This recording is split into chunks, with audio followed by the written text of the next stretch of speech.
নমস্কাৰ, জয় জগন্নাথ। আজি আমি এষ্ট্ৰ আছামৰ জ্যোতিষ শিকোৱাসকলৰ একাদশ খণ্ডলৈ সকলোকে স্বাগতম জনাইছোঁ। আৰু আজি আমি ৰবি কিছুমান গ্ৰহৰ লগত লগ লাগিলে কেনেকুৱা ধৰণৰ ফল দিয়ে সেই বিষয়ে আমি আলোচনা কৰিম। আগতে আমি ৰবি জুপিটাৰৰ পৰা মানে মোৰ নিজৰ পৰা জুপিটাৰ মানে আপোনাৰ কিমানটো ঘৰত থাকিলে কি কি হয় আলোচনা কৰিলোঁ। ৰবি বিভিন্ন ৰাশিত থাকিলে ৰাশি আলোচনা কৰিলোঁ। আজি আমি ৰবিৰ লগত একেটা ঘৰত অথবা ৰবিৰ পৰা 159 এই তিনিটা কনজাংচন বুলি ধৰোঁ। আমি আগতেই কৈছিলোঁ যে ভিগুনন্দিত BNNত কনজাংচনটো চেম ডাইৰেকশ্যনেল প্লেন বুলিয়ে ধৰা যায়। ছাপ'জ তাৰমানে ৰবি চন্দ্ৰ ইয়াত থাকিব পাৰে, নহ'লে 1 2 3 4 5 6 7 8 9 হয় ইয়াতো চন্দ্ৰ থাকিব, নহয় ইয়াত থাকিব। এই তিনিটা পজিশ্যনত চন্দ্ৰ আমি ধৰি লওঁ। এই তিনিটা পজিশ্যনত চন্দ্ৰ ধৰি লওঁ। এই তিনিটা পজিশ্যনত চন্দ্ৰ ধৰিলে ৰবি প্লাছ চন্দ্ৰ, ৰবি আৰু চন্দ্ৰৰ যেতিয়া সংযোগ বুলি ক'ম তেতিয়া আমি হয় ইয়াত থাকিব পাৰে, নহয় চন্দ্ৰ ইয়াত থাকিব পাৰে, নহয় চন্দ্ৰ ইয়াত থাকিব পাৰে। আমি যেতিয়া জ্যোতিৰ বিষয়ে আলোচনা কৰিম তাত আমি ডিগ্ৰী ৱাইজ কৰিম। ইয়াত কিন্তু ডিগ্ৰী ৱাইজ কৰা নাই, যিকোনো ডিগ্ৰী ল'ব। চন্দ্ৰৰ ডিগ্ৰী ৰবিতকৈ কম হ'ব পাৰে, বেছি হ'ব পাৰে। এইটো এটা জেনেৰেল হিচাপতহে আমি আলোচনা কৰিছোঁ। গতিকে যেতিয়া জ্যোতি কৰিম তেতিয়া আপোনালোকক আমি জ্যোতিত ভালকৈ আকৌ কৰি দিম। এতিয়া ৰবি আৰু চন্দ্ৰ যদি হয় এইটো ঘৰত আছে, নহয় এইটো ঘৰত আছে, নহয় এইটো ঘৰত আছে, তেতিয়া কি হয় আমি পৰিয়ালৰ কোনোবা স্ত্ৰী দেৱীকে আমি আৰাধ্য দেৱতা বুলি মানে গণ্য কৰিব লাগে। সেই ঘৰৰ মানুহৰ স্ত্ৰী এগৰাকী আৰাধ্য দেৱতা থাকে বুলি ভাবে। আৰু জাতক যিজন নেতি ঘৰত থাকিব তেওঁ বিশেষভাৱে বুদ্ধিমান হয়, বিৰাট বুদ্ধিয়ক হয়, আৰু তেওঁ নিজৰ বুদ্ধিৰ দ্বাৰাই বিভিন্ন সমস্যাৰ সমাধান কৰে। এই মানে বেয়া ষ্ট্ৰাগুলত পৰিলেও তেখেতে নিজৰ বুদ্ধিৰ জৰিয়তে ৰবি আৰু চন্দ্ৰ মিলিলে মানুহ বিশেষভাৱে বুদ্ধিমান হয়। কিন্তু এইখিনিতে এটা কথা আছে যে তেওঁলোকৰ সন্মান সম্পদ এইবিলাক অলপ এজৰ পিছতহে পায়। মানে লেটাৰ 40+ পিছৰ পৰাহে তেওঁলোকে অলপমান মানে সম্পদ গোটাব পাৰে। সেইকাৰণে এইটো অলপ সাৱধানে থাকিব লাগে, যাতে তেওঁলোকে বেছি যাতে অপচয় নকৰে, পইচা পাতি অলপ ছেভিংছ কৰিব লাগে। তেতিয়া বিগিনিং আপুনি যেতিয়া জানে আপোনাৰ পিছত হ'ব পাৰে, গতিকে আপুনি এতিয়া পৰা অলপ ছেভিংছ বা ক'ৰবাত ইনভেষ্ট কৰিব পাৰে। সেইকাৰণে মানে আৰু ইনভেষ্ট কৰিলে মানে এইটো চন্দ্ৰৰ পইচা সাধাৰণতে খৰচ কৰেতো, ইনভেষ্ট কৰিলে ভাল হয়। আৰু তেওঁলোকৰ নাম সাধাৰণতে ৰবি আৰু চন্দ্ৰ যদি মানে সোধে, মই কওঁ যে তেওঁ নেটিভ লেণ্ডত থকাতকে মানে জন্মস্থানৰ পৰা অলপ দূৰত গৈ যদি ব্যৱসায় বাণিজ্য চাকৰি তাকৰি কৰে তেওঁৰ বেছি নাফজক হয়, জন্মস্থানত মানে নহয়। গতিকে যোনবাই ৰবি আৰু চন্দ্ৰ থকা মানুহ যদি জন্মস্থানত আছে, উন্নতি কৰিব পৰা নাই, তেওঁ জন্মস্থানটো 100 কিলোমিটাৰ বা 200 কিলোমিটাৰ গৈও যদি কিবা এখন ব্যৱসায় পাতি বা কিবা চাকৰি তাকৰি এটা কৰে তেওঁ হয়তো জীৱনত উন্নতি কৰিব পাৰিব।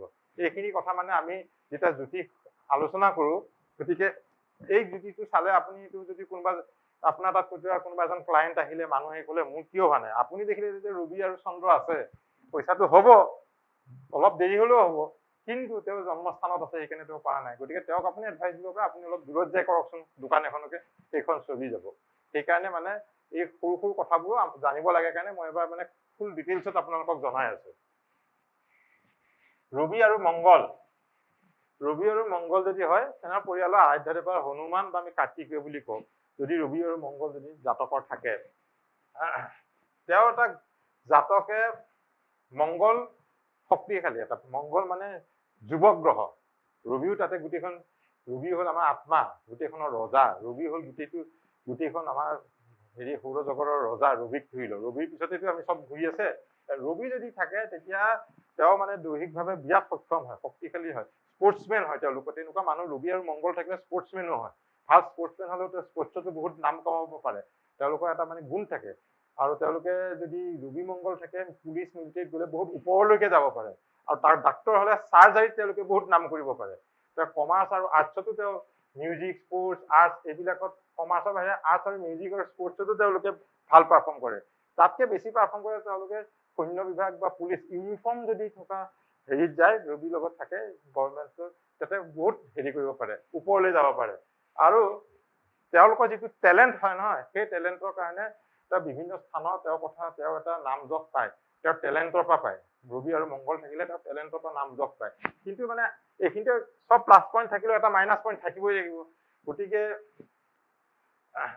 তেওঁলোকক টেলেণ্টৰ পৰা আৰু তেওঁলোকক যেতিয়া বিপদত পৰে কোনো বয়সস্থ মানুহে তেওঁলোকক হেল্প কৰে দেই তেওঁলোকে বয়সস্থ মানুহ তেওঁলোকে যদি ক'ৰবাত বিপদত পৰে ৰোগী তেওঁলোকক কোনোবা বয়সস্থ মানুহ আহি পেলাই সেই বিপদৰ পৰা উদ্ধাৰ কৰাত হেল্প কৰে আকৌ এই নেটিভ জন্ম হোৱাৰ পিছত জন্মত যদি কোনোবাই দেখিলে জন্ম হ'ল আপোনালোকে যদি জন্মৰ পিছত যদি ৰোগী মংগল হয় তেনেহ'লে তেখেতৰ বাপেকক আমি সাৱধান কৰি দিব লাগে যে আপুনি অলপ সাৱধানে ফুৰিব আপোনাৰ এক্সিডেণ্ট পৰিব পাৰে বা এনে সৰু সুৰা হ'লেও হ'ব পাৰে আপুনি অলপমান সাৱধানে থাকিব গতিকে এইটো হয় পিতৃ সাধাৰণতে ৰোগী মংগলৰ জাতকৰ পিতৃ এই জাতক জন্মৰ পিছত কেতিয়াবা চাৰ্জাৰী হয় ক'ৰবাত অপাৰেশ্যন হয় নহ'লে কেতিয়াবা এটা এক্সিডেণ্টো হয় সেইটো আমি দেখিছোঁ পৰীক্ষা আছে গতিকে সেই কথাটো মই কৈ থলো তাৰপিছত আহিলো ৰবি আৰু বুধ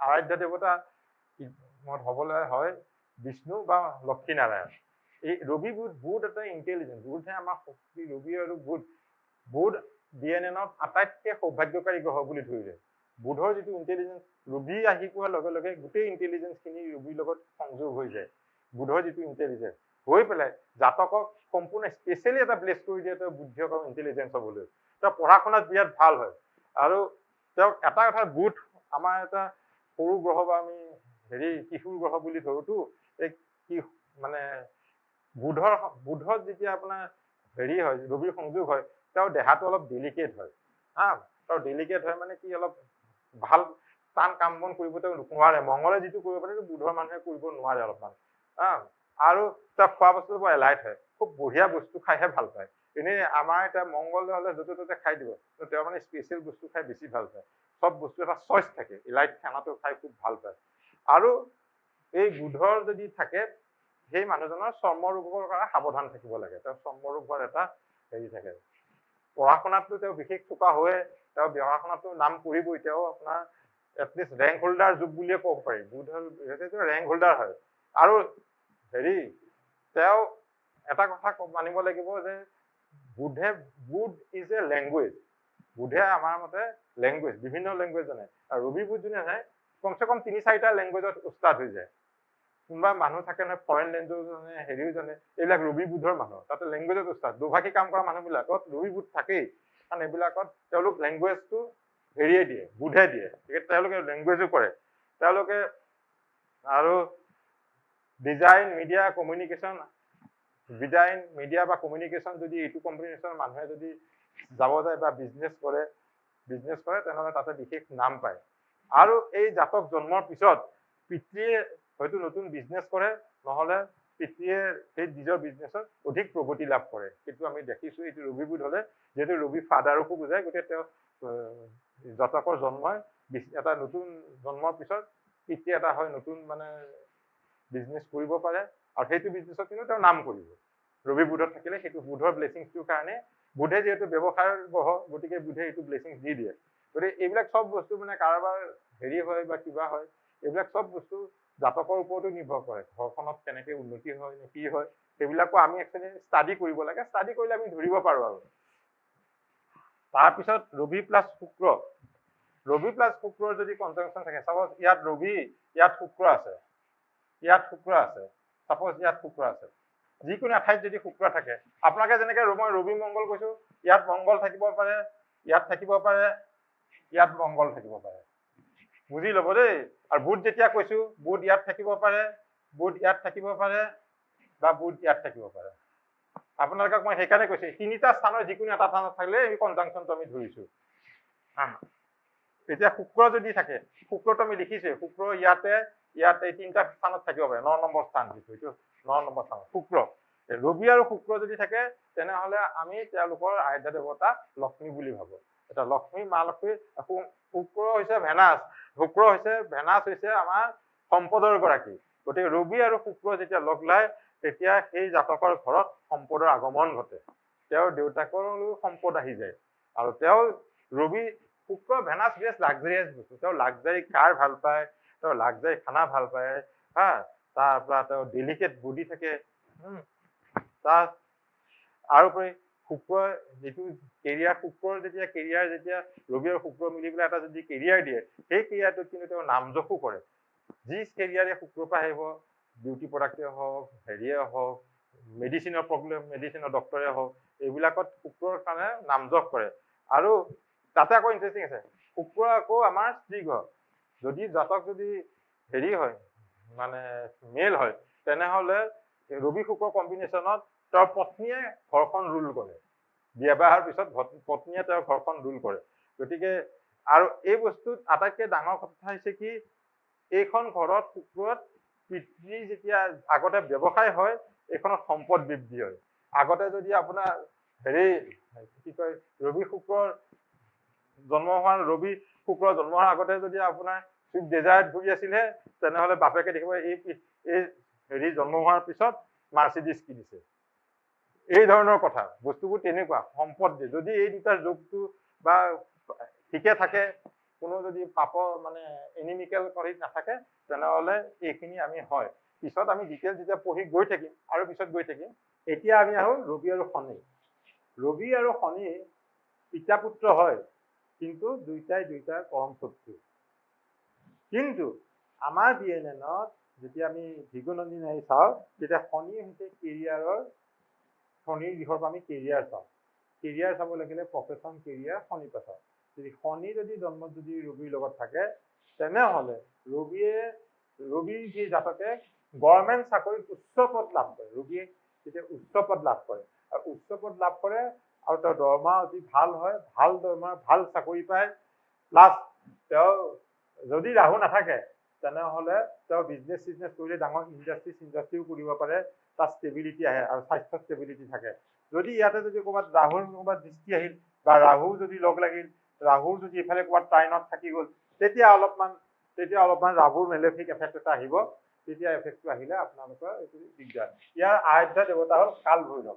মই লিখি দিছো, কাল ভৈৰৱ হ'ল আৰাধ্য দেৱতা। যদি এইটো কম্বিনেশ্যন থাকে, পৰিয়ালৰ আৰাধ্য দেৱতা কাল ভৈৰৱ।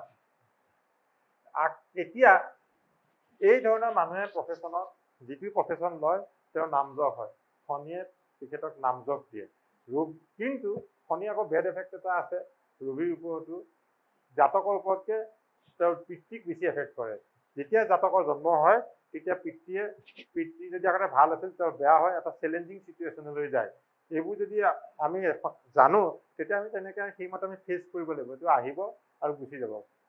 আপোনাৰ ল'ৰাটো ডাঙৰ হোৱালৈকে, জাতক ডাঙৰ হোৱালৈকে পিতৃ অলপ চেলেঞ্জিং হয়, নিজৰ হেৰি মানে ইনকাম কমি যায়, বহুত ঝামেলা আৰম্ভ হয়। এতিয়া সেইটো চিটুৱেশ্যন আহে, সেইকাৰণে আমি চিন্তা কৰিব নালাগে। কিন্তু ভৱিষ্যতলৈ এইটো ধুনীয়া হৈ যায়। তেওঁলোকে জাতকে পিতৃক একেবাৰে ধুনীয়া এটা পজিশ্যনলৈ লৈ যাব। জাতক বহুত ডাঙৰ মানুহ, পিতৃ গৌৰৱ এনেই বাঢ়ি যাব। তাৰপিছত আৰু ৰবি আৰু ৰাহু। এনেই ৰবি আৰু ৰাহু হলে ইয়াত সৰ্পৰ দেৱী মনসা দেৱী আৰাধ্য দেৱতা বুলি কৈছে, ৰবি যদি গাঁৱত থাকে।